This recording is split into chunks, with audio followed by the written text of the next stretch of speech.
Vamos abrir a palavra de Deus no Evangelho de Marcos, no capítulo 5. Hoje nós vamos ler, meditar, estudar essa passagem. É um estudo bíblico, viu, gente? É uma pregação, mas é um estudo bíblico. Vamos, então, aprender mais da palavra de Deus.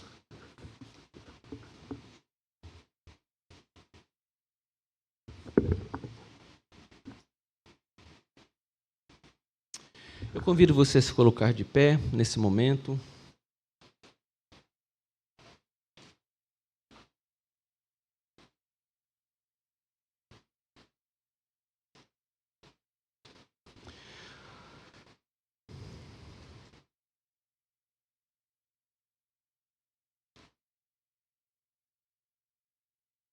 Vamos ler o versículo 34 do capítulo 5. Versículo 34, depois a gente volta para a exposição. Toda a igreja fazendo a leitura. Hoje nós vamos ser completamente encharcados da palavra, mas nós vamos ser encharcados de fé também, porque essa mensagem, ela visa isso, com certeza, aumentar a nossa fé.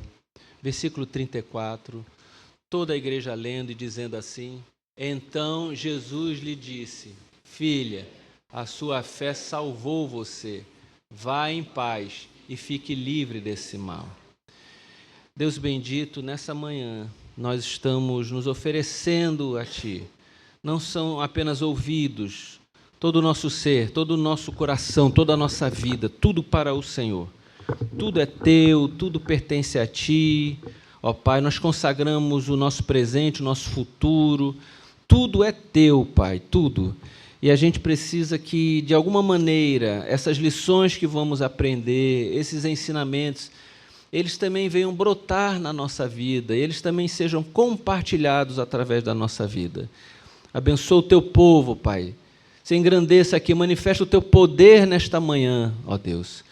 Ó Deus bendito, coloca-nos de pé para a semana que está começando, ó Deus. Tira do nosso ser todas as tristezas, as trevas, ó Pai, e nos encha com Teu Santo Espírito, é o que nós Te pedimos. Em o nome de Jesus. Amém e amém. Fica à vontade no teu lugar aí. Meus irmãos, nós terminamos a última pregação informando eventos tais como aquele que os discípulos eles partem de uma margem para outra e acontece a tempestade ali no meio do mar da Galileia, e aquilo foi uma noite de terror e que se transformou numa noite de manifestação do poder de Deus. Essa história ela precisa fazer parte e fundamental que nós vamos ver aqui agora. Porque quando o Senhor chamou os seus discípulos para irem para a outra margem do Mar da Galileia, ele estava intencionando ir para a região de Gadara. Se aquela noite for a noite do terror ali no Mar da Galileia, eles enfrentariam um terror quando chegassem lá em Gadara. Então, provavelmente, o que Marcos mostrou foi a criação mesmo de um cenário horripilante. Desde a saída deles, onde tiveram um dia maravilhoso lá ministrando com Cristo, lá em Cafarnaum, e agora entrando no barco e indo para Gadara, na verdade, no meio desse caminho, houve aquela tempestade, que Jesus precisou acalmar a tempestade. Mas eles iam se ver lá um problema muito complicado. Porque eles tinham uma imagem sobre a região de Gadara, e não era uma ideia boa, porque Gadara não era um local onde os hebreus estavam, onde a religião dos hebreus estava presente. Eles eram gentis, como é chamado aqueles que não são hebreus, era um mundo gentílico. E eles iriam naquela cidade onde ela estava debaixo das condenações ligadas ao afastamento deles diante de Deus. Eles estavam ali diante de ter uma experiência num cemitério, e ali eles iriam encontrar um endemoniado que estava possuído de uma legião de demônios. Esse é o cenário que já estava se apresentando como uma noite de terror. Agora nós entramos, parece um filme mesmo, né, gente? Um filme se construindo. Era isso que Marcos queria que a gente percebesse no meio dessas experiências de terror, a graça do Senhor aparecendo e a luz do Senhor brilhando nas trevas. E assim a gente hoje pode sentir paz por saber que todas essas histórias que nós vamos ver aqui vão ter finais surpreendentes, com o poder de Deus se manifestando e a luz entrando nas trevas. Vamos ler comigo, versículo 1 do capítulo 5. Jesus e os discípulos chegaram a outra margem do mar, a terra dos Gerazenos, né? Ao desembarcar, logo um homem possuído de espírito imundo veio dos túmulos ao encontro de Jesus. A maneira como se organizava também os túmulos era diferente, né? Os judeus tinham a maneira de colocar túmulos em lugares mais reservados da cidade. Eles eram como aquelas catacumbas, né, colocadas assim. Esses túmulos eles eram um cenário já também complicado, diferente. No meio desse terror pula um homem lá de dentro e vai ao encontro de Jesus. Certamente uma cena muito assustadora, né? E ele diz assim, esse homem vivia nos túmulos e ninguém podia prendê-lo, nem mesmo com correntes. É natural, tanto no texto bíblico como na história da igreja, na minha experiência pastoral, ver pessoas endemoniadas com uma força sobre-humana. E isso se repetiu ali, veio na direção dele. Ele estava acorrentado, quer dizer, nem adiantaram as correntes, ele quebrava as correntes. E aquelas correntes que estavam ali é só resquício das tentativas de controlar esse homem. Versículo 4, porque tendo sido muitas vezes preso com correntes e cadeias, as cadeias foram quebradas por ele e as correntes foram despedaçadas e ninguém conseguia dominá-lo. Andava sempre, de noite e de dia, gritando por entre os túmulos e pelos montes, ferindo-se com pedras. Imagina essa autoflagelação, todo sangrando, essas feridas certamente inflamam, infeccionam. Imagina o aspecto desse homem numa noite terrível, no meio de um cemitério. Veja essa cena, sabendo que está possuído por Satanás. Versículo 6, quando de longe viu Jesus, correu e prostrou-se diante dele, gritando em alta voz, o que você quer comigo, Jesus, Filho do Deus Altíssimo? Por Deus, peço-lhe que não me atormente. Ele disse isso porque Jesus tinha dito a ele, espírito imundo, saia desse homem. Então, a ordem dos eventos é o seguinte, quando ele vê Jesus, o Senhor diz para ele, espírito imundo, né? Saia desse homem. Aí que ele vem, ele se aproxima e chega e fala para Jesus. É que a ordem que ele colocou, ele explica depois a ordem correta dos eventos. Versículo 9. Então Jesus lhe perguntou, qual é o seu nome? Ele respondeu, Legião é o meu nome, porque somos muitos. Meus irmãos, uma legião romana era composta de 6.000 homens. Mas a ideia, quando ele fala de legião, não é só fazer uma conta matemática. A legião era a máquina de guerra mais poderosa que existia na história da humanidade até então. Ao falar isso, eles estão lembrando das cidades que foram pilhadas, das cidades que foram destruídas, de nações que caíram por causa do poder das legiões romanas. Ele não está falando só uma conta, faz 6, não. Na mente deles vem o tamanho da força e do poder.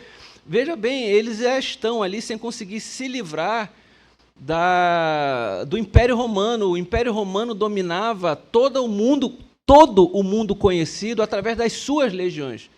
Já tinham vencido os gregos e agora eles estavam debaixo do poder dos romanos. Então, assim, quando ele fala legião, na ideia dele é um poder descomunal que está naquele homem ali, uma coisa capaz de vencer uma cidade inteira.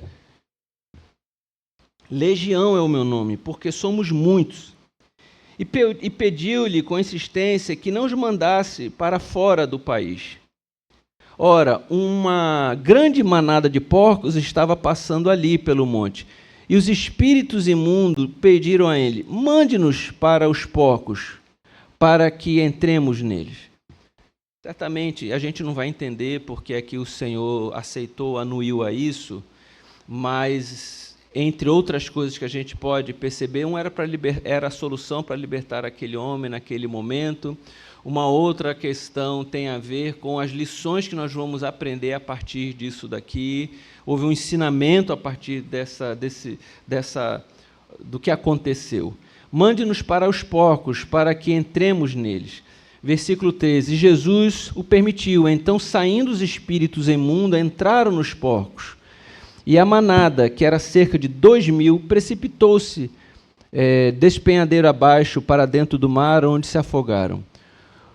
Os que tratavam dos porcos fugiram e foram anunciá-lo na cidade e pelos campos. Então o povo saiu para ver o que tinha acontecido.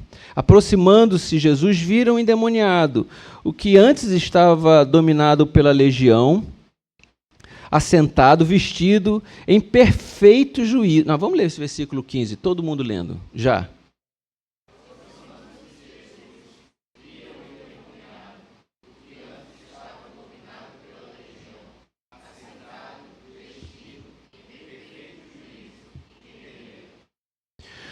Os que haviam presenciado os fatos contaram-lhes o que tinha acontecido ao endemoniado e também falaram a respeito dos porcos e começaram a pedir com insistência que Jesus se retirasse da terra deles. Quando Jesus estava entrando no barco, aquele que antes estava possuído pelos demônios pediu com insistência que Jesus o deixasse ficar com ele. Jesus, porém, não o permitiu, ao contrário, ordenou-lhe: vá para casa, para os seus parentes, e conte-lhes tudo o que o Senhor fez por você e como teve compaixão de você. Então ele foi e começou a proclamar em Decápolis tudo o que Jesus tinha feito, e todos se admiravam. Então este homem, liberto agora, já é uma outra pessoa, transformado. Ele pede para seguir a Jesus. Jesus fala assim: não, volte para sua casa, volte para sua terra, volte para sua família, e vai lá e compartilha isso. E o texto diz que em Decápolis, esse nome Decápolis são 10 cidades. Esse homem foi quem levou o evangelho para lá, para aquele lugar. Essa história, então, de hoje aqui começa com um endemoniado e na mesma passagem termina com um missionário. Veja a transformação de Deus na vida desse homem. Há uma questão séria aqui. Tem a ver com o mundo, tem a ver com a maneira como as pessoas veem Jesus. Para eles, Jesus foi uma ameaça.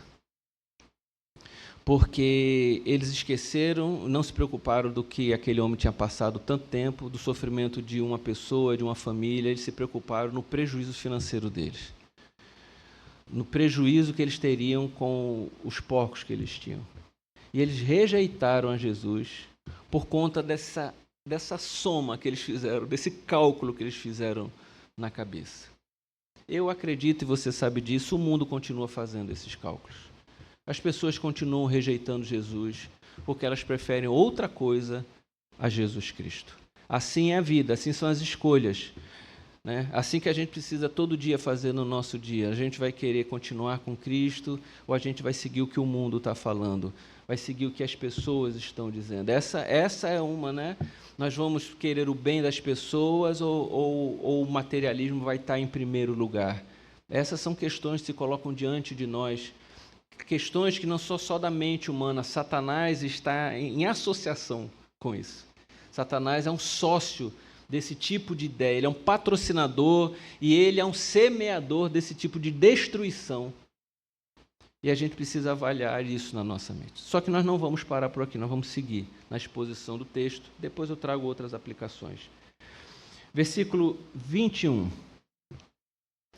Tendo Jesus voltado de barco para o outro lado, reuniu-se em volta dele uma grande multidão, e ele estava junto do mar. Então chegou um dos chefes das sinagogas, chamado, qual é o nome dele? Importante. E vendo, prostrou-se aos pés de Jesus e lhe pediu com insistência. A igreja toda fazendo a leitura.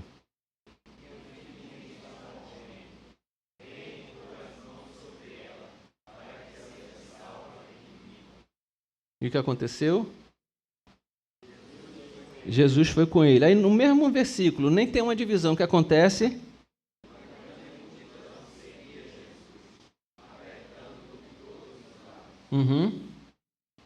Versículo 25.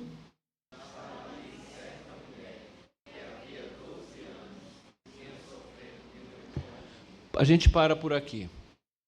Duas histórias se entrelaçaram aí, né?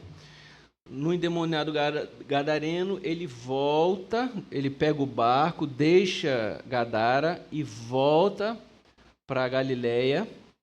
E quando chega na Galileia, ele é assediado por Jairo, um maioral da sinagoga, um líder da sinagoga, um homem que representava a religião deles da época, a mesma religião que era completamente contrária a Jesus Cristo, que estava dizendo que Jesus era usado por Satanás, por Beelzebul, que era o mesmo que estavam maquinando, juntamente com Herodes, a morte de Jesus. O texto que nós já lemos já mostrava isso. Agora vem um líder da sinagoga, desesperado, falando: minha filha está morrendo. Isso mostra, meus irmãos, que o argumento de Jesus sempre foi certo, de que aquelas autoridades rejeitavam Jesus não é porque não criam em Jesus. Elas rejeitavam Jesus porque elas tinham no coração delas o desejo de perpetuar aquele sistema e de liderarem aquele sistema, e aquilo para eles era mais caro e mais importante do que desconstruir tudo aquilo para seguir o Senhor Jesus. Porque no primeiro momento que acontece isso, esse homem vai lá pedir ajuda para Jesus. Se ele não cresce em Jesus, ele não faria isso. Então, essas pessoas que são alvo, inclusive, da condenação de Cristo, elas sabem quem é. O texto bíblico diz o tolo em seu coração, não há Deus. Ele tem que se encher de argumentos na cabeça dele para dizer que não tem Deus. Ele tem que se encher de argumentos para rejeitar a mensagem. Ele tem que preferir o pecado dele. Ele tem que preferir a conveniência dele para rejeitar. Ele faz um esforço para rejeitar a mensagem de Cristo. Ele apresenta argumentos psicológicos, ele argumenta argumentos ideológicos para rejeitar Jesus, mas, na verdade, no coração e na mente dele, a Bíblia diz, todos são indesculpáveis. A Bíblia fala isso, são indesculpáveis. Tanto é que na hora do sofrimento, e assim tem sido a nossa experiência, quantos de nós chegamos a Cristo por causa do nosso sofrimento? Rejeitamos, estávamos vivendo orgulhosos. Muitas pessoas se converteram, porque o sofrimento quebrou o orgulho da pessoa, e a pessoa chegou ao ponto de dizer assim: não tem jeito, eu tenho que procurar Ele. Eu vou deixar as minhas ideias de lado, as minhas preferências, e vou procurar o que acontece aqui. Jairo, nessa hora, que faz parte desse grupo, Jairo chega e fala: ajuda, por favor. Minha filha não pode morrer. Minha filha não pode morrer, né? Vem impor as mãos sobre ela, para que seja salva e viva. Ela está enferma. Jesus caminha e daqui a pouco parece que esquece de Jairo. Está andando com ele, aí chega a mulher do fluxo de sangue, é a segunda história. Então nós já estamos com 3 histórias agora. O endemoniado gadareno, a ressurreição, porque essa menina vai morrer, a ressurreição da filha de Jairo, e agora a mulher do fluxo de sangue. Vamos fazer a leitura, versículo 25. Eu vou pedir que a igreja leia, é uma história tão linda, bela. 25, vamos todos fazer a leitura. Até o final. 12 anos. Presta atenção num detalhe, volta ali. São 12 anos. Vamos fazer uma conta. A gente não sabe quando começou esse problema. A menstruação de uma mulher é por volta de 12 anos. É isso, mais ou menos? A gente pode colocar essa conta, né? Então, são, no mínimo, né, 24 anos de vida. Aos 24 anos de vida, ela está com esse problema. A longevidade nessa região era de 40 anos para as mulheres. As mulheres chegavam a 40 anos de idade. Veja como a longevidade aumentou no mundo. Então, 40 anos nessa época. Então, era metade da vida dela, de alguma maneira, né? Ela teve... todas essas questões mexeram com a vida dela. Ela via sofrendo de uma hemorragia. Deixa eu logo adiantar, porque essa palavra sofrendo não é só a questão física, mas são as consequências. Ela era rejeitada pela religião, ela era rejeitada socialmente, né? Nunca pôde entrar num templo na vida. Ela era rejeitada pela sociedade, porque ela não podia fazer parte, ela estava ali escondida, aquilo era uma coisa secreta que ela estava ali. Ela era rejeitada conjugalmente, né, de maneira conjugal, porque a lei não permitia que uma mulher com uma situação dessa tivesse casada. E aí vê só, ou ela nunca se casou, ou se ela tinha um casamento, porque se casavam muito cedo, com 12 anos se ofereciam as filhas a casamento. Então, ou ela tinha casado, esse problema foi depois, dava o direito do marido se divorciar. Essa era uma das questões que na lei de Moisés, na lei dos hebreus, dava o direito ao homem se divorciar da mulher. Então, ela já era uma pária da sociedade. Se ela teve uma história de família, se ela teve uma história, agora está tudo destruído na vida dela. Então, essa é uma história de contornos e tristezas, de desgraças muito grandes, gente, que estão acontecendo aí, de desesperança e de uma falta de percepção do futuro muito grande para essa moça. Versículo 26 e diante, a igreja lendo.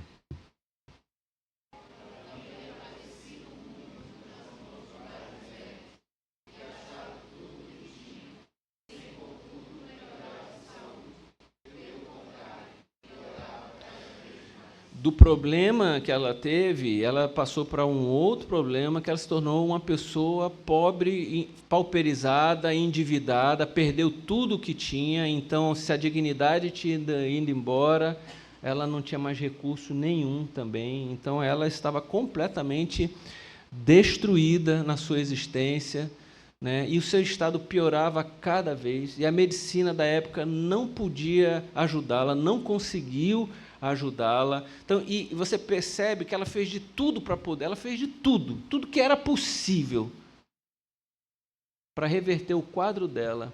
Essa moça tentou fazer. Versículo 27 em diante.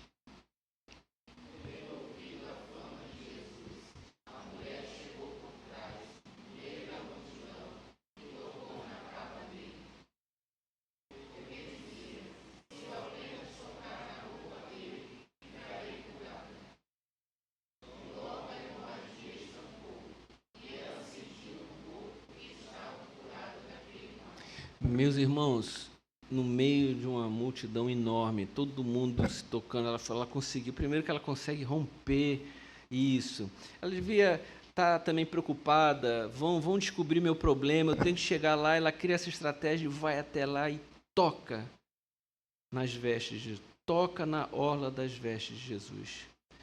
Tem várias coisas. Ela viveu a vida toda com o problema da impureza, porque, segundo a religião, ela era uma mulher impura. Se ela toca no homem, no seu estado de menstruação, são 7 dias do homem tendo que ficar totalmente confinado para ele poder botar o rosto dele na rua e poder participar de qualquer cerimônia. Imagina a vida toda. Jesus se tornou imediatamente, segundo a lei, impuro nessa hora. Nessa hora, Jesus se torna impuro. Mas esse milagre aqui quer mostrar uma coisa muito maior.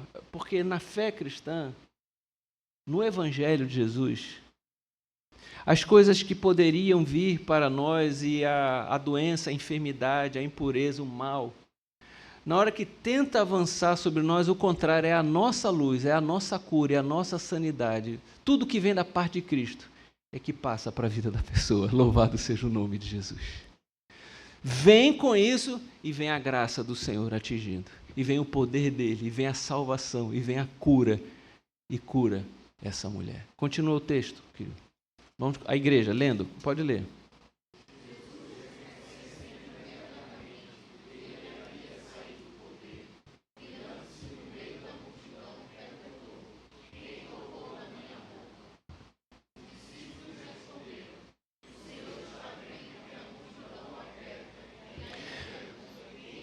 Certamente a estratégia dela era que tudo acontecesse e ela ficasse calada, não é?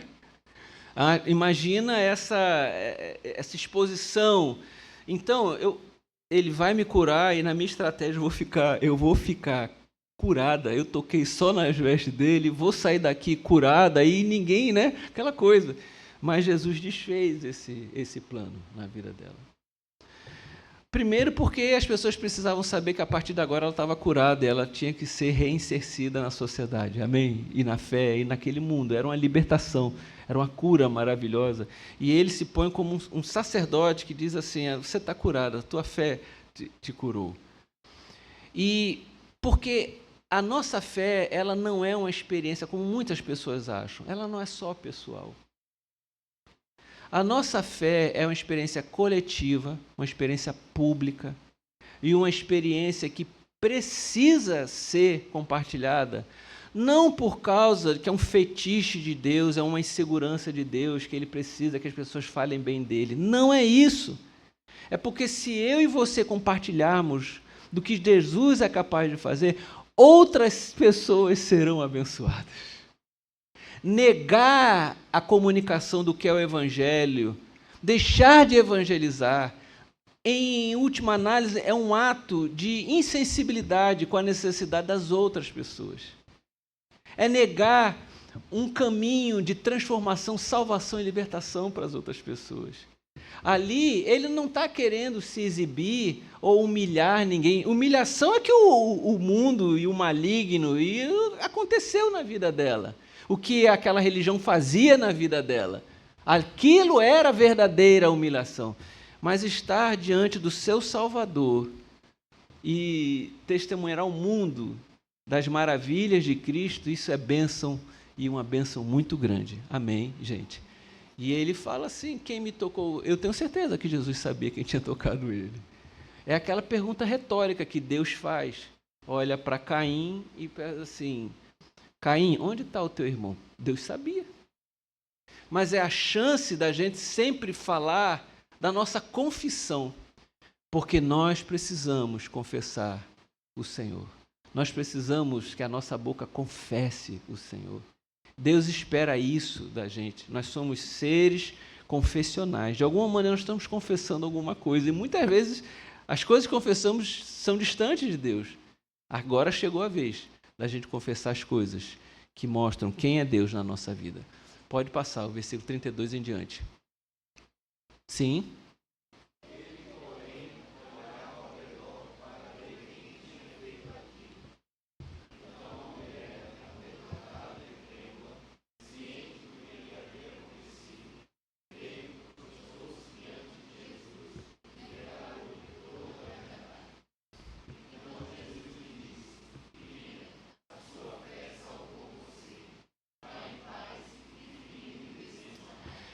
Toda a verdade, ela diz assim, foi ao encontro de Jesus e ali se ajoelhou, prostrou-se e contou-lhe toda a verdade. Toda a verdade significa o seguinte, significa a mistura de duas coisas. Qual é a sua história? Ela ali foi explicar, ali, olha, isso daí, porque foi registrado pelo evangelista. Então foi ali que ele tomou conhecimento da história dessa mulher. Ela contou-lhe toda a verdade para ele. Eu era assim há tanto tempo, eu sou assim, vivia dessa maneira e tal, tal. E certamente, como acontece com todos os outros, parte dessa verdade é dizer que Jesus é o Senhor. Pode ver. Todos eles falam assim, e mestre, eu vim aqui porque eu estava buscando a minha cura. E Senhor, eu vim aqui porque eu sei que eu sou um pecador, mas o Senhor pode transformar a minha vida. Essas são as verdades que não podem ser separadas da nossa história. A minha história é essa, mas Ele é o meu Salvador. Amém? E é isso que a gente coloca diante do Senhor, todos os dias, prostrados aos pés dEle. Versículo 34, ele fala, filha, tua fé te salvou. Vá em paz e fique livre desse mal. Que momento apoteótico, gente. A mulher ali que teve essa experiência agora está completamente curada, liberta. É uma nova vida ou não é? Pode mudar o CPF se quiser, pode mudar é uma nova vida em folha, saindo dali, para a glória de Jesus. Amém, gente? Mas eu não posso parar, porque a gente esqueceu de alguém. A gente esqueceu de quem? Jairo. Está Jairo lá, minha filha está morrendo. Vamos seguir, vamos lendo, toda a igreja lendo. Vamos lá, a igreja vai ler a passagem toda.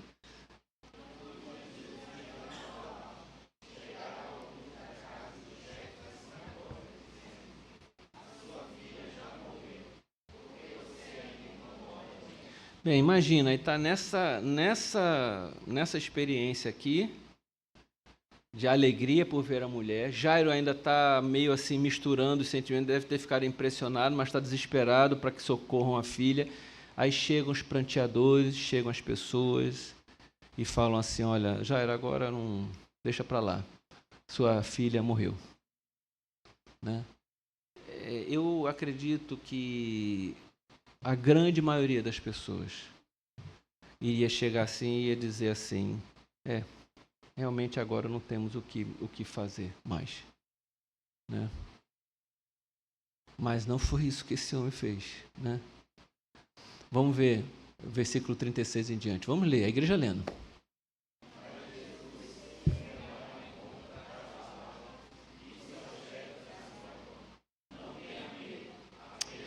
Algumas pessoas dizem assim: mas Jesus fez uma interferência.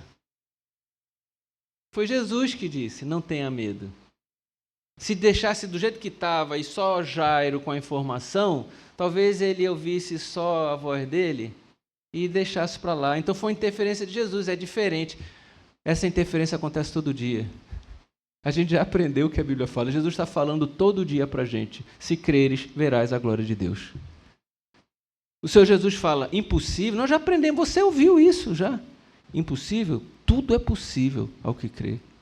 Veja, para as dificuldades, para os eventos da vida, a gente tem que lembrar que Jesus já falou isso. Não tenha medo, apenas creia. Para tudo na nossa vida, esse deveria ser o som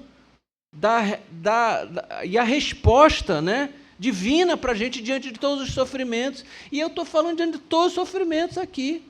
Nós estamos ouvindo histórias que têm a ver com um endemoniado. Nós estamos falando de história que tem a ver com uma cura sobrenatural, e nós estamos falando agora de uma história que tem a ver com uma ressurreição. Aí você pergunta para mim: para que eu uso a fé? Para tudo. Vocês estão aí? Para tudo. Estou me lembrando de uma história por aqui. Estou me lembrando muito bem da história por aqui, cheio de coisas assim sobrenaturais, de que a gente não desiste, gente. Que a gente fala assim: não posso aceitar. Escutar assim: isso aí é letal, isso aí eu não sei como Deus vai fazer. Não sei se Deus vai dar uma vai segurar, não sei se vai haver uma intervenção completamente, uma cura definitiva, sai tudo. Eu sei que Deus tem poder para preservar a gente sobre a face da terra. Amém, gente? Esse é o poder dele. É assim que ele faz. Não tenha medo, apenas crê. Só que isso está escrito, e isso é para você hoje. É Deus falando, é Cristo falando para você hoje. Vamos continuar a leitura.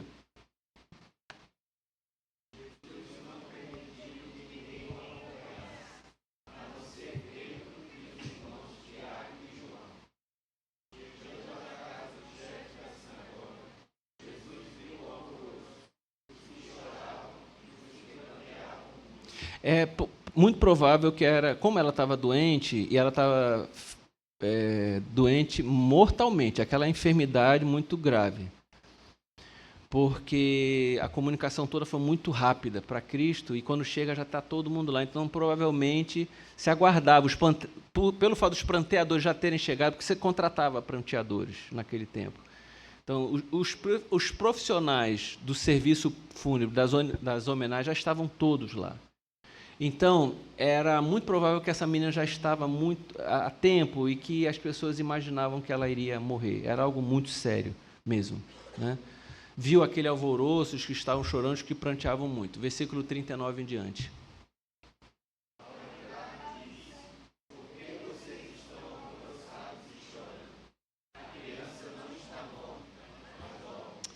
Essa é uma maneira que a gente não consegue perceber. O Senhor Jesus tem o tempo dele, tem a maneira de enxergar os eventos de uma maneira diferente que a gente enxerga. Essa não é a única vez, várias outras vezes acontece. Com Lázaro foi a mesma coisa. Chegam lá desesperadas, 4 dias, gente, enterrado, 4 dias no túmulo, morto, fedendo já. E ele continua fazendo a obra, ele continua agindo, ele continua. Lázaro só dorme. E vamos lá e segue e vai vivendo a vida. Para a gente, tudo é muito fatalista. Para a gente, essas coisas têm explicações, têm experiências inexplicáveis. Ele sabe de tudo. O nosso Deus sabe das coisas deste lado e sabe das coisas do eterno. E aí ele fala, calma, calma, né? Ela só dorme, né? Versículo 40, vamos lá adiante.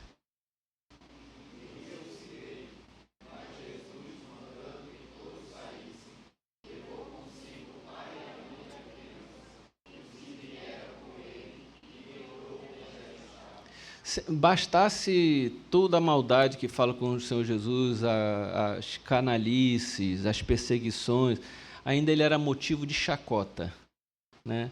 Esse é o cenário perfeito, gente, para que você percebe a manifestação do poder de Deus em situações como essa. É o Elias, que tá lá lutando contra os profetas de Baal e tudo parece que, como é que vai ter uma intervenção daquela? Mas Deus vem, derrama o seu fogo, faz a sua obra numa ação sobrenatural. O mundo chacota da sua fé. O mundo não acredita na sua fé. Acha algo absurdo, né? Mas Jesus pediu que todos saíssem, levou consigo o pai e a mãe da criança, os que vieram com ele, entrou onde ela estava. Versículo 41 em diante.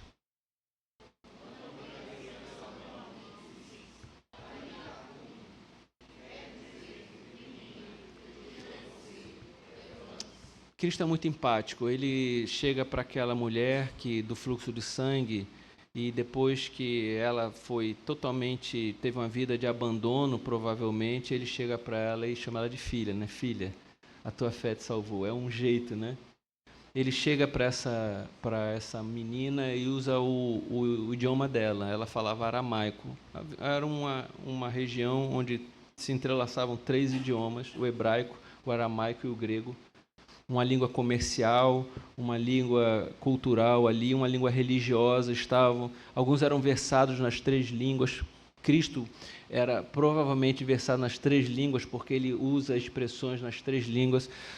Por serem pescadores e terem um trato comercial, eles precisariam fazer negócios, eles também eram versados nas 3 línguas, claro, uma mais nativa, com domínio total, mas pelo menos sabiam se comunicar nas outras línguas. E ele vai lá, ele olha para aquela menina com seu idioma original. Eu não sei se vocês sabem, mas todos os envolvidos na sinagoga só falavam hebraico. Porque o hebraico era a língua religiosa. Não se podia tomar a palavra e se falar em outro idioma a não ser o hebraico. O hebraico, para os judeus, é a língua dos anjos. Não sei se vocês sabem disso. Na cabeça deles, o hebraico era essa língua. Há uma questão séria que mexe no interior das pessoas. Que, por exemplo, quando Paulo na estrada cai lá em Damasco, a Bíblia diz que apareceu Jesus falando com ele em hebraico. O texto está falando isso. Jesus falou com Paulo em hebraico. Aqui, isso tem a ver com a identificação de cada pessoa. Aqui, ele fala em aramaico para aquela criança. A criança vai lá, desperta, ali no meio daquilo, e aquela vozinha, né, na língua materna dela. Menina, eu te digo, né? Menina, eu digo a você, levante-se. Como o nosso Deus é um Deus pessoal. Como ele é um Deus que se preocupa, como ele é presente. Vamos lá, vamos adiantando. 42 e diante.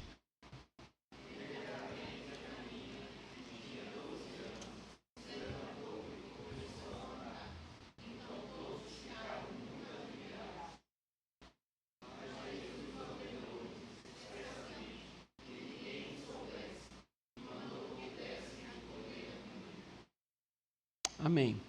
Se em Decápolis saiu um endemoniado, virou um missionário e conte agora para todo mundo, aqui ele continuava com os problemas ligados à oposição que ele tinha, pedindo que ela ficasse calada e não contasse, mas que cuidassem dela. Vão lá e cuidem dela, sabe?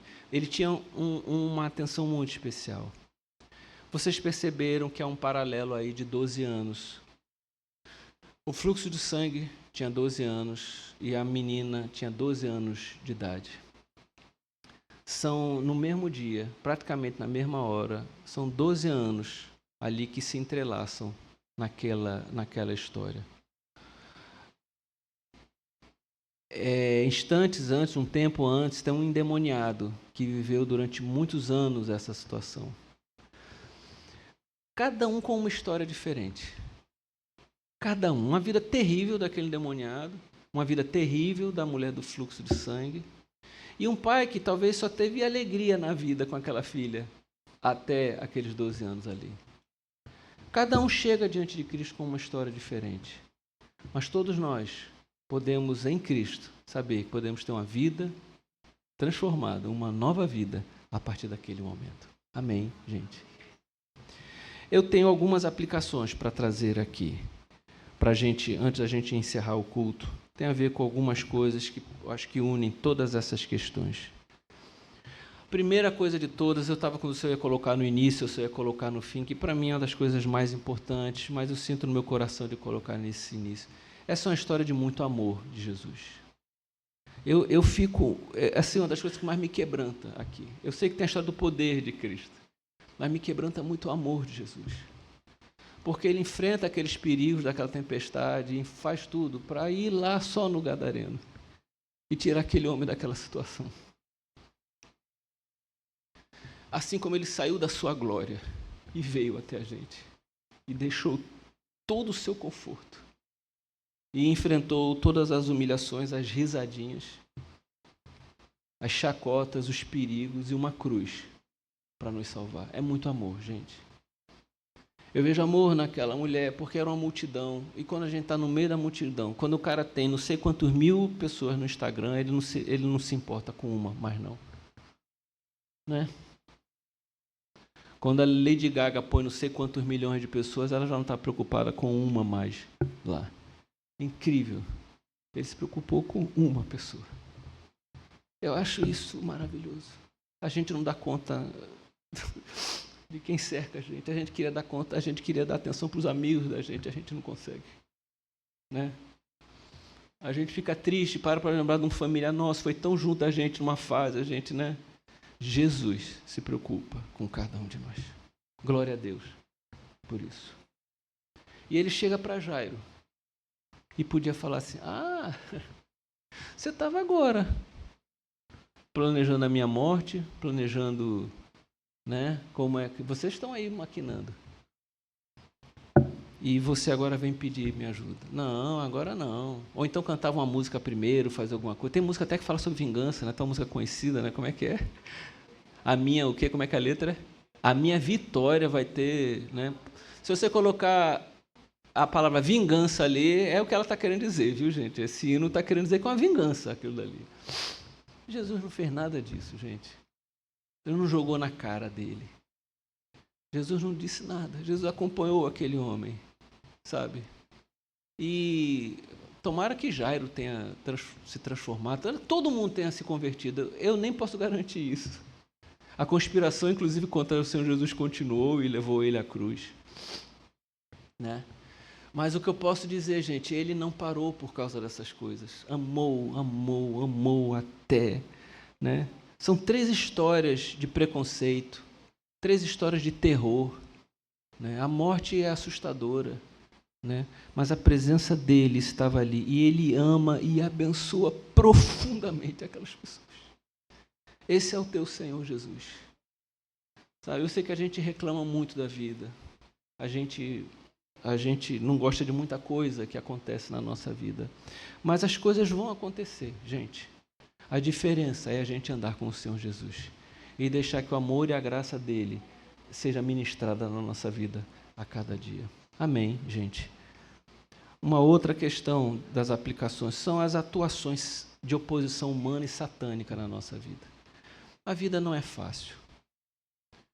Eu fico olhando os coaches falando que tem que ter equilíbrio. Isso não é um conceito cristão, deixa eu te falar isso para você. O conceito cristão é da guerra, inclusive da guerra espiritual.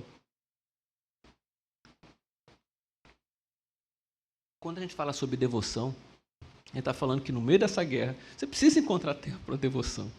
Mas nós não estamos abrindo a mão de que a vida vai ser uma luta. Esse conceito dessa espiritualidade meio assim, zen, ela não é bíblica. Jesus vem numa tempestade, cai lá em Gadara, vai lá no meio da cidade, lá enfrenta um problema, está na casa do inimigo dele, está na casa do adversário dele, está ali. A vida, meus irmãos, ela não é... E essas oposições, elas fazem parte da nossa própria vida, sabe? O texto fala que a mulher estava endividada. Eu não quero que você fique endividada. Mas a vida pode ter precipitado nisso, você pode não ter domínio próprio, não ter sabedoria, seja lá o que for.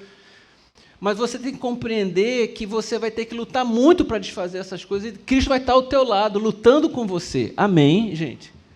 Que você precisa, sim, ter domínio próprio. Amém? Precisa entender isso. Mudar a escala de valores é uma guerra. É uma guerra. A carne querendo vencer você, Satanás querendo você dizendo não, é uma guerra. A sua carne dizendo que você não compartilha a sua fé, sabe, que a gente pare os trabalhos, que a gente não avance. O pastor escuta, é a minha vida, é a vida dos pastores, a gente está indo para se preparar, escuta uma história, acontece um evento com quem a gente ama, um membro da igreja, para subir no púlpito, para pregar, meus irmãos, só a graça de Deus. Só a graça de Deus. Às vezes eu ouço notícias que eu chego no púlpito e falo assim, Senhor, é o Senhor que vai me capacitar para subir, porque eu sou feito do mesmo material que vocês são. Estão entendendo? Mesmo material. Mas com Ele a gente vai conseguir. Amém ou não amém? Ele é esse Deus capaz de fazer isso. E na oposição satânica, não, gente... vamos lutar contra Satanás. Agora, o poder de Satanás não chega nem perto, gente, do poder de Cristo. Veja o que aconteceu aqui. Agora, nós não podemos negligenciar e sermos imaturos e meninos e crianças sem saber que Satanás, ele está agindo. E que nós não podemos dar brecha para ele. E que nós temos que andar sobre a face da terra, desfazendo as obras de Satanás. Amém, gente? Sejamos maduros, suficientes. Essa é uma lição para a gente. Satanás está atuando sobre o planeta Terra e a gente precisa ter a sabedoria disso. Amém, gente? A gente não pode perder que essa sociedade tão materialista diz que isso é um mito. Isso não é um mito. É assim que acontece. E que eu e você possamos desfazer as obras de Satanás, em nome de Jesus. Uma outra aplicação. A Bíblia fala que a gente não deve amar o mundo. Esse texto mostra por que a gente não deve amar o mundo. Você entender, porque na sua experiência de maturidade, jovens e adolescentes têm muita dificuldade, amam demais o mundo, mas não entendem os meandros, a profundidade disso. Aqui você vê, pessoas preferem porcos a seres humanos. Entendeu? Pessoas preferem alienar e botar correntes nas pessoas que dão problemas para eles. É assim a sociedade. O cristão, sabendo que a sociedade organiza os seus valores dessa maneira, vê as brechas para onde vai alcançar as pessoas e onde vai chegar. Porque é o nosso olhar que valoriza isso, dessas pessoas que precisam, e Cristo é essa pessoa. Mas a sociedade não. A sociedade está preocupada com seus recursos, dinheiro, e rejeita Cristo por causa do que for. Não é só dinheiro, tem uma porção de coisa. Prazer, dinheiro, fama, né? Às vezes não abre mão por causa de um amigo, porque é uma amizade muito importante. Uma lealdade familiar. É muito sério isso. Às vezes um pai chega, não quero que você seja crente. Você vai fazer o quê? Você ouviu que honrar pai e mãe, amém? É um mandamento. Mas nós chegamos agora a um momento onde a gente vai ter que decidir por Jesus. É assim, a vida espiritual é assim. Satanás vai colocar uma mulher lá na internet para seduzir você, ou no trabalho, ou seja lá onde for. É assim que ele faz. E eu e você precisamos entender que essa é uma luta espiritual. Ele vai colocar uma outra coisa no nosso coração, que é um estilo de vida onde a fé só funcione aqui. Ela não sirva para outro lugar. Onde, veja quanta dinâmica e quanto movimento. Né? Isso precisa estar na nossa vida aí fora. A gente precisa compartilhar e viver o Evangelho. Ele fica completamente satisfeito se isso for vivido aqui dentro. Inclusive, não tem problema nenhum para ele se for uma fé que só seja aqui. mas ela tem que ser vivida em Gadara, ela tem que ser vivida em Decápolis, ela tem que ser vivida em Cafarnaum, ela tem que ser vivida no meio da rua e na casa de Jairo, que é o nosso inimigo. Então, essa fé, ela precisa viver isso, ela precisa florescer. Eu quero falar também da importância da família, irmãos. Esses 3 textos têm alguma coisa a ver com família.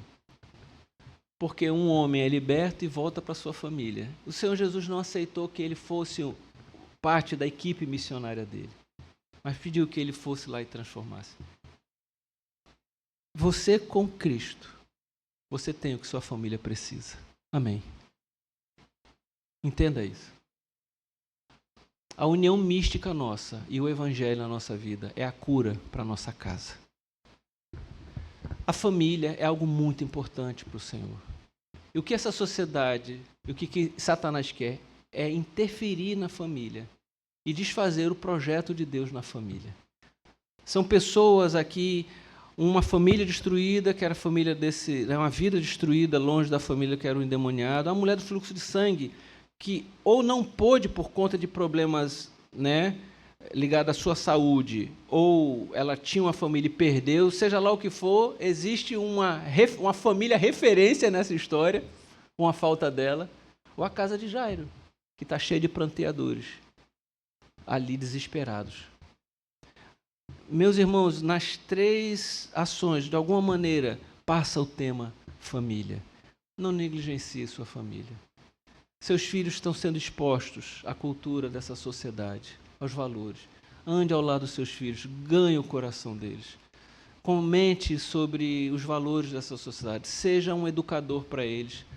Não coloque essa tarefa total na escola, achando que a escola vai fazer isso. A minha família está envolvida numa escola cristã, mas mesmo lá a gente tem que falar para os pais, vocês é que são as grandes referências dos filhos de vocês, eduquem os filhos de vocês, sejam vocês essa manifestação de Cristo na vida deles. Vai ter que ajustar muita coisa, vai ter que melhorar, é um processo civilizatório, espiritual e civilizatório. Eu conversei isso com os homens, Paulo, domingo, A gente teve que bater um papo sobre isso, porque está muito ruim a qualidade, gente. O mundo deprecia as pessoas de um jeito, oferece uma péssima educação, péssimos valores. O que o mundo dá é isso, sabe? O subproduto do mundo é uma coisa muito baixa, muito não é a plenitude do ser humano que Deus criou, um ser humano pleno. O mundo quer mediocrizar demais os nossos filhos. O mundo é Lady Gaga, cara. Estão usando lá fralda, descartáveis, passaram o dia todo lá na frente do Hotel Copacabana Palace e fazendo suas necessidades, pegando a fralda, jogando no meio da rua. É assim que estava aquelas ruas de Copacabana, jogando na areia. E o arrastão lá pegando todo mundo, roubando todo mundo. E todo mundo falando, foi a maior experiência da minha vida. Fala sério, gente. Se isso é a maior experiência da vida de um ser humano, veja a desconstrução do ser humano para alguém falar um negócio desse, cara. Veja o que o ser humano que foi criado à imagem de Deus fala uma coisa dessa, uma coisa tenebrosa e horrível. Porque nós só queremos o prazer, nós só queremos isso, nós não entendemos qual o tamanho da nossa vocação e da nossa capacidade. Eu fui almoçar com fui ver um filme essa semana no shopping com a minha família. E quando cheguei lá no shopping, a gente foi fazer um lanche na lanchonete, tinha o Popeye, tinha ali o Laça Burger, a gente pediu uns sanduíches ali. E eu vi um palco armado e me lembrei que estava tendo um festival de jazz, uma música que eu gosto muito. Eu havia me esquecido, assim. Aí eu cheguei na hora de comprar o hambúrguer, pagar o hambúrguer. Falei, tá todo entusiasmado, tá tendo um festival de jazz aí, né? Poxa, uma música extremamente sofisticada. Tá tendo um festival de jazz aí. Ela falou, horrível! Horrível, tem só umas 20 pessoas. Chega, doeu no meu coração. Tinha sido um dos maiores músicos de jazz do mundo, tinha sido convidado para uma plateia na minha cidade, nessa cidade que eu amo. E foi recebido por 20 pessoas. O jazz, segundo todo mundo que lida com arte, do ponto de vista da música, é a música mais importante do século XX, do século passado. A música clássica entrou um pouquinho ainda pelo século XX, vários compositores americanos e russos trouxeram excelentes ainda influências da música clássica, mas o século XX, ali o meio do século XX, desde a sua segunda década até chegando na década de 60, o jazz é a grande música, sofisticada, nem todo músico conhece, as polifonias, os ritmos, as execuções, os improvisos, tudo que tem que ser feito ali, uma música muito difícil de ser executada e construída para alguém chegar, eu acho até que você pode não gostar. Mas ter 20 pessoas, enquanto Lady Gaga tem 2 milhões e 100, isso está refletindo o que são os endemoniados num cemitério, que é o subproduto do que essa sociedade vai produzir. E nós, como famílias cristãs, nós precisamos salvar esse mundo, nesse sentido, salvar pelo menos a nossa família, a nossa casa. Amém, gente? E por fim, quero falar do poder desse encontro real com Jesus. Né? 3 causas impossíveis. 3 cenas de terror. O medo paira, Satanás parece que é o grande vitorioso, mas aí chega Jesus e transforma toda a história. Chega o reino de Deus e ele fala sobre a fé, sobre o poder da sua palavra, da sua liderança. Cada uma dessas pessoas, se você for analisar, possui um problema igual aos nossos dias. Ou pessoas tocam nesses problemas. Nós não estamos tão distantes como nós imaginamos dessas situações. Há pessoas aqui hoje de manhã que estão precisando de uma cura sobrenatural. Há pessoas que conhecem pessoas que estão precisando de uma cura sobrenatural. Há pessoas que sabem que estão precisando de que um filho, se não ressuscitar, que se fosse o caso precisaríamos até orar por isso, mas precisa ressurgir para Jesus. Pode estar desviado, longe dos caminhos de Jesus. Há pessoas aqui que estão lutando contra a oposição satânica. Há pessoas aqui, que existem pessoas na sua casa que não sabem nem se é um problema maligno ou se é um problema de loucura, a gente não consegue nem ter esse discernimento muitas vezes. O que é que está acontecendo? Problemas de dívida, a gente viu aqui, de ordem familiar, física, espiritual, nós estamos aqui dentro. Essas coisas tocam a gente toca nessas coisas. Essa mensagem ela é para todos nós, para todos vocês que estão ouvindo essa mensagem. Ninguém pode fazer o que só Jesus é capaz de fazer. Por isso ele é imprescindível na nossa vida. E por isso que ele é imprescindível na nossa casa. E por isso que ele é imprescindível na nossa sociedade. Por isso que ele é imprescindível na nossa história, imprescindível nesse mundo. Ele é necessário demais. Que assim seja a sua escolha por ele, sua decisão na vida dele, que você leve isso para as outras pessoas. Ele é necessário. Ele é o Todo-Poderoso. As causas impossíveis para os homens, impossíveis, são possíveis para ele. Se creres, olha o que o Senhor fala, tudo é possível ao que crê. Você pode repetir isso comigo? Se creres, né? Porque ele fala assim, se podes, né? Ele fala assim no texto, né? Repete comigo, se podes, tudo é possível ao que crê. Podemos repetir? Se podes, tudo é possível ao que crê. A minha esperança, meus irmãos, a esperança do cristão, é que você coloque Jesus, ande com ele, esteja com ele, seja junto dele. Que o reino de Deus seja em primeiro lugar. Porque tudo que for do poder dele e tudo que for da vontade dele vai acontecer na sua vida. De alguma maneira essa palavra falou para mim e para você. Vamos orar. Faça uma oração aí no seu lugar agora. Talvez seja o seu amor pelo mundo que precisa ser desfeito. Talvez você esteja assim ainda muito admirado com as coisas do mundo.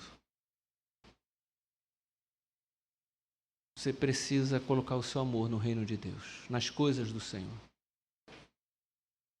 Talvez seja um problema, situação de família, saúde, seja lá o que for.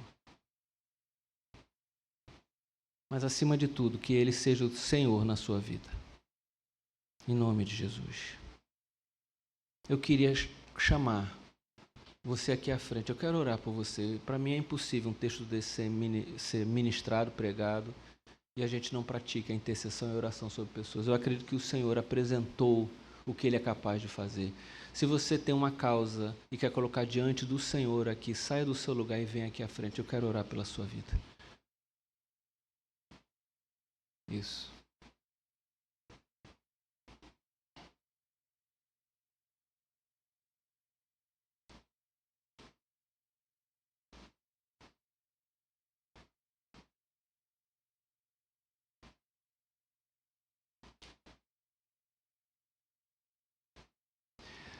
A fé que Jesus exige da gente é uma fé muito... Ele quer essa fé. Veja bem, Ele perdoa pecados. Mas a incredulidade faz com que as coisas de Deus não aconteçam na nossa vida. Né? A fé dele é a pública, que chega lá no meio e fala. Ele quer de todo o coração. Ele não quer só espectadores. Ele quer que no meio daquela... Há muita gente que só está ali no meio do movimento. Ele quer que você vá até ele e toque nele. É isso que ele quer de mim e de você. Creia nisso. É muito mais do que só um tipo de espiritualidade dessa. Esse casal, quando recebeu essa informação sobre o Tiago, foi essa situação: olha, não tem o que fazer, vamos embora, vamos lá. Foram para lá, para São Paulo. Hoje o Tiagão está aqui com a gente, louvando ao Senhor, louvando a Deus. Eu me lembro que quando sua mãe, André, chegou ali naquele hospital, eu me lembro que eu fui com ela, busquei ela no aeroporto. Eu estava numa das 2 visitas que eu fiz a vocês, eu fui buscar ela no aeroporto e tinha um apartamento que ela falou: nós vamos alugar um apartamento, que você estava na casa de um amigo, que ele socorreu porque foi tudo muito rápido e vocês não estavam achando um apartamento. E eu desci com a irmã Eliane na frente do hospital do câncer, lá em São Paulo, lá o infantil. E todo mundo quer apartamento ali por causa disso, exatamente na frente do prédio. Eu fiz uma oração com a irmã Eliane. A irmã Eliane botou um dedão assim e orou e pediu um apartamento. Falou: Senhor, eu queria um apartamento. Senhor, abra para o meu neto aqui. Eu estou pedindo ao Senhor. Essas pessoas é por causa de dinheiro. A gente está pedindo por causa do Senhor aqui. Que a gente tenha o Senhor. Nós andamos, fomos na frente do prédio, batemos na portaria. O cara falou: acabou de sair um apartamento aqui. Tem um apartamento vago. Era só atravessar a rua. Era ou não era? Só atravessar a rua. Tiago ficou na frente e a família ficou hospedada no apartamento em frente. Deixa eu falar, gente. Esse é o nosso Deus. Esse é o Senhor. É isso que ele faz. Ele tem poder. Creiam de todo o coração. E essa é a nossa esperança. Amém, gente? Porque essa é a nossa esperança. São 3 histórias aqui para mim que são impossíveis. Se você quer olhar para mim, mas ele faz isso, ele deixa fazer. Meu irmão, nós hoje fomos ensinados 3 histórias impossíveis. Ele é o Deus que é capaz de fazer. Amém? Feche os seus olhos e toque nas vestes de Jesus agora. De todo o seu coração, faça essa oração. Querido Deus, a gente quer te conhecer a cada dia e hoje a gente conheceu ainda mais do Senhor. Nós temos, ó Pai, visto o Senhor fazendo, já fez na nossa vida, o Senhor pode voltar a fazer. Vai fazendo. Já fez na nossa igreja e pode voltar a fazer. Nós temos testemunhos bíblicos, temos testemunhos aqui diante dos nossos olhos. Nós somos um testemunho vivo do Senhor. Traz a cura, Senhor, traz a libertação, traz a resposta, traz a vida, ó Pai. Traz o conselho que está sendo aguardado. Traz, Senhor, a reviravolta que está sendo buscada, Senhor. Traz, Senhor, aquilo que poderia impedir de outra coisa melhor acontecesse. Vai tirando isso da nossa vida em nome de Jesus. Seja o nosso juiz, seja o nosso advogado, seja o nosso médico, o nosso cirurgião, ó Pai. Seja o nosso provedor, Pai, nessa hora. Seja o nosso Salvador, ó Deus, nós te pedimos, e toca em cada um. E olha para cada um aqui, ó Deus. E derrama as tuas bênçãos, o que está sendo citado, o que os meus irmãos estão falando, estão pensando e apresentando diante de ti, do Deus Altíssimo. Nós estamos fazendo essa oração em nome do teu Filho, em o nome de Jesus. Manifesta o teu poder na vida dos teus filhos. Faz aquilo que o homem não pode fazer, ó Pai. e por amor, e por misericórdia, e por graça sobre as nossas vidas, em nome de Jesus. Amém e amém. Amém. Voltemos para os nossos lugares.